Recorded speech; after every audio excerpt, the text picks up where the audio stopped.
How long should I study for the LSAT? A typical student benefits from somewhere between 3 to maybe 6 months of LSAT study. I would say a minimum of 3 months. I always recommend 2 to 3 months of study. Some people study for, a few weeks, a month. Some people take 6 months. Some people spend a year or more preparing for the LSAT. What score do you want to get to qualify you to go to the law school that you want to attend? It's the first thing you have to think about. Where are you right now? So, the first thing that you should always do when you start preparing for the LSAT is you should take a diagnostic test. Take a practice test under realistic time conditions, see what your score is. You want to basically see, okay, well, how much will I need to improve from that first prep test to get to the scores that my schools will be looking for?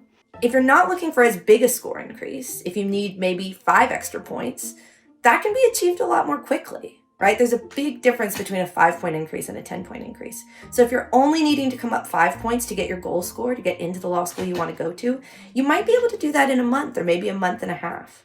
If you're trying to improve 15 points, right, that's going to take a lot more time and effort because each successive point of increase is increasingly more difficult, right? And so for that, you might be studying for half a year, maybe even longer. Studying for the LSAT isn't about cramming a bunch of information into your brain that you can then regurgitate onto the test. It's actually about changing the way your brain works. It's about changing the way you reason. It's about changing the way you read. So on test day, I don't want to be thinking about what is this question and how do I do it? I just want to do it automatically because I've done it enough that it's just muscle memory. I can do it habitually. That takes at least a few months of routine, repetitive practice, getting those things to the point where they're habit and they're just there for you on test day. Don't compare your timeline or your journey with anybody else. Again, everyone's story looks different.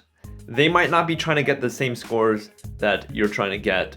And so just accept your journey for what it is and just dive in. If you like this video, subscribe. If you have a question, leave it in the comments. Thanks for watching.